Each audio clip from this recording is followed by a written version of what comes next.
Well, I guess sometimes Janet Yellen is right. I just don't know what that time is. You got it. We're going over several really hot topics today, including, you got it, Caroline Ellison's little diary. We want to crack that open and see what kind of little mischief that girl was up to. We're also going to see what influencer just got served because of his NFT collection, all next on OG Crypto and NFTs. Welcome, everyone. My name is Troy, and every day we go over the latest news in cryptocurrency, blockchain technology, and NFTs. Now, before we jump into it, really want to help us. You can go hit that like button. I really would appreciate that. Let's jump right into it. This is from Decrypt. Millions worth of Bitcoin and Tether used to pay Chinese companies involved in fentanyl crisis. Wow. Let's go over the two companies that Gary Gensler doesn't touch ever. They're sacred cows. Okay. Is Bitcoin and Tether. Well, that's kind of funny because we have a border crisis that then shows up fentanyl, but he doesn't want to touch the use of it. Yet we see on one end that our favorite anti-crypto mother, Elizabeth Warren, who says that crypto is used for bad things, including all of this. Well, how about walking down over to Gary's office at the FDIC, which is pretty much like kitty corner from where you actually work from? And why don't you tell him, hey, why don't you look at Bitcoin a little bit closer instead of giving them the pass, and then look at stable coins like Tether and USDC and figure out why you haven't regulated those, which are, I mean, we're talking about the number one, number two, number three, number four largest cryptos are mostly useless and being used for all these illegal activities. You don't want to touch any of those. You want to deal with legitimate companies. Let's look. This is very, very interesting. It's coming up right now, and it's in Gary Gensler's face. But no. Let's go look at good, legitimate companies. That's bullshit. Let's move on.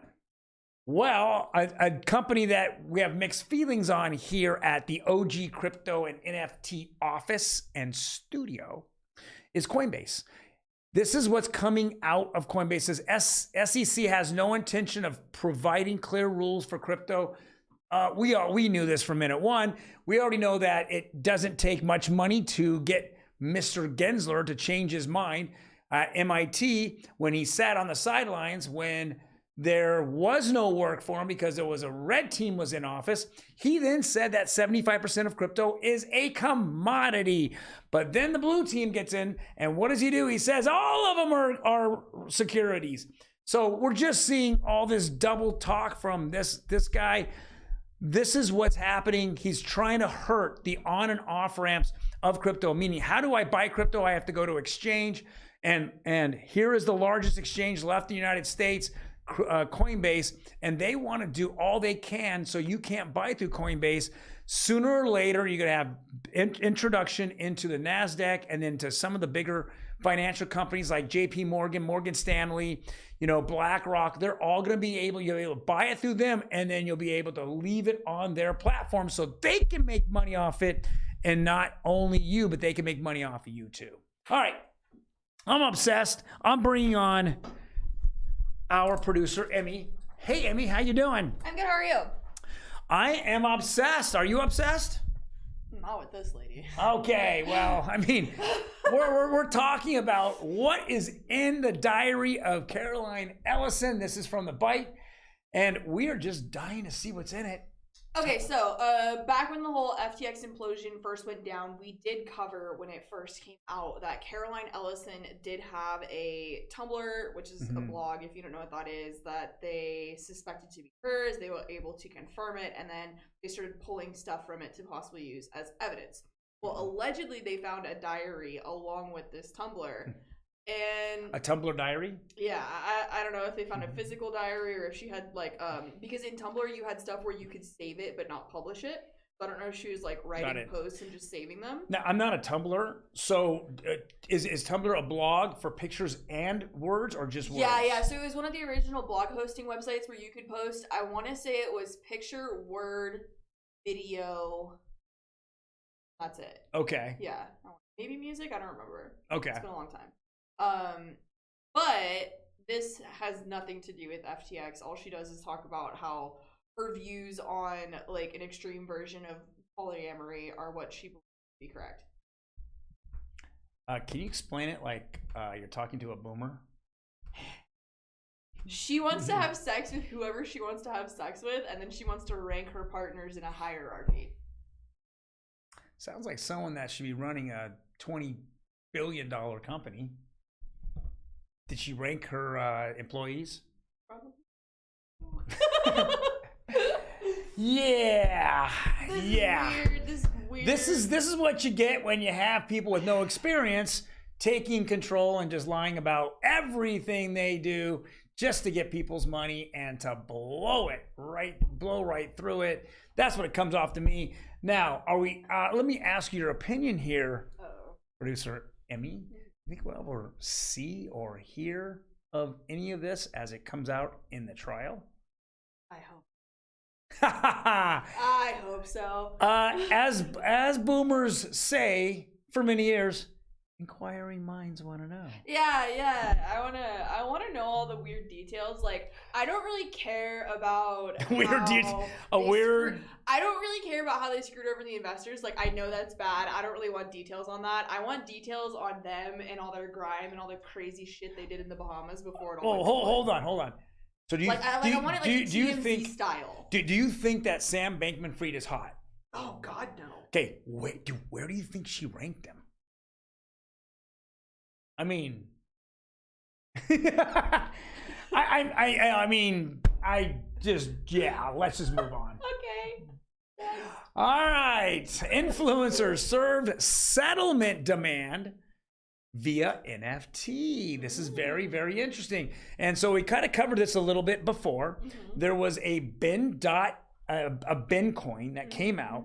And so we went over Ben Armstrong, who ended up buying it from this influencer called Ben.ETH, right? And so all that was dandy. He paid for it, undisclosed amount. And then we made fun of Ben Armstrong because he was taking so much slack, and he said he was the initial Ben coin that he actually received from the influencer to another influencer to talk about it. He had not sold it and didn't dump it on his own people. So that was the whole thing. Well, then this guy turns around and says, well, I sold it off for 100 ETH or 1,000 ETH. I can't remember which. I'm going to go and start PSYOP or whatever that, right? Well, look what just happened here. It says, we're going to read this. And it starts right here. NFT influencer known as Ben.ETH he got served. Has been served with a settlement demand accusing them of engaging in wire fraud during a $7 million token resale. In the demand delivered via an NFT, irony, alleges that Ben.ETH used manipulative launch strategy for PSYOP token, which raised $7 million in its initial pre-sale. That's great.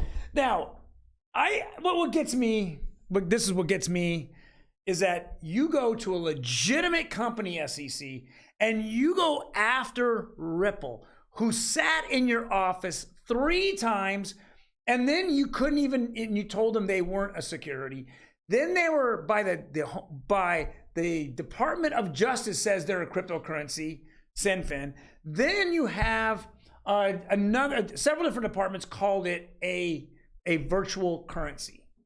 Then you decide on the last day of the last guy that was running the SEC, and you drop a lawsuit on him. And you say that, oh, well, we're just going to lose $15 billion in market cap because we think now all of a sudden it just turned magically into a security. And then this guy rolls out of bed, throws a bunch of coins together, makes $7 million off of this, off of thin air pump and dump, a pure pump and dump. Okay? And we don't hear a word from you. So, as Gary Gensler just said the other day, that we're only here for the retail investor. Okay. That's probably as big a lie as the guy that's running the bib company at the White House, right? Come on. This is just such ridiculousness. The settlement demand is part of an ongoing legal dispute. But by the by, this went out last week. So last week, this guy made $7 million, came out of tokens out of thin air, just like FTX, who came out of tokens out of thin air and made billions of dollars off of retail on Gary Gensler's watch. Okay, so now that he's been served with this settlement demand, where is that going to leave BitBoy and his whatever promised coins? That's it. I mean, this is the point being is unless the SEC really gets involved, instead of it being a politically motivated for their own financial, constituents, right? Agenda, basically. Right. Yeah. This is what's going to continue to happen on their watch. And we can continue to laugh at the SEC because in reality, if you look at Algorand or Filecoin, which is the latest ones they've been going after, those are companies. So why don't you go look at what they publish, what they're selling on the market? Are they telling that whoever owns their coin that they're going to make the coin worth more money in the future?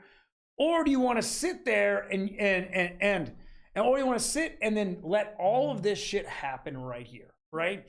Because I will tell you, this will not stop happening until you go after a few of them and then everyone craps, right? And this is low hanging fruit, meaning you go after Ben.ETH, right? And you tell him, okay, cease and desist. He's not doing this again ever, right? Probably not. I hope not. No, but he wouldn't. I mean, I don't care if he changes his name. The crypto sleuths out there will figure it out. This is going down bad. Right? This is why when people look at, the Pepe coin, the Doge coin, the Shiba Inu, they have some guy makes it out of thin air, then gives it out to a bunch of influencers for free, maybe, hundreds of them, thousands of them, 100,000, millions of them. And then they pump it. And then the guy who started the whole thing is holding billions, and he just sees it pump up and he just sells into that, right? Sell into it. And he makes a ton of money, $7 million made out of thin air. That's wild. This is what happens when you're dealing with this shit all day.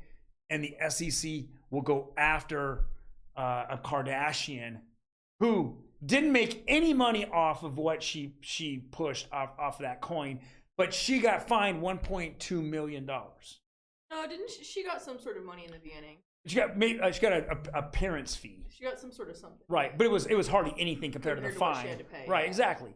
And he beat his chest about it, but he won't beat his chest about this or the Pepe coin or any of that stuff. Gary Gensler's a kook. The SEC's a joke. We know all these things, and like you said, until they can get their heads out of their asses. Yeah. Essentially. So. Well, guys, we're getting our head out of our ass, and we are going to cut this off right now. We're looking forward to seeing all this play out on FTX as well as Ben.ETH. Hopefully, we will get the juicy facts and figures, and if so, pictures. I want the drama. Okay, bye.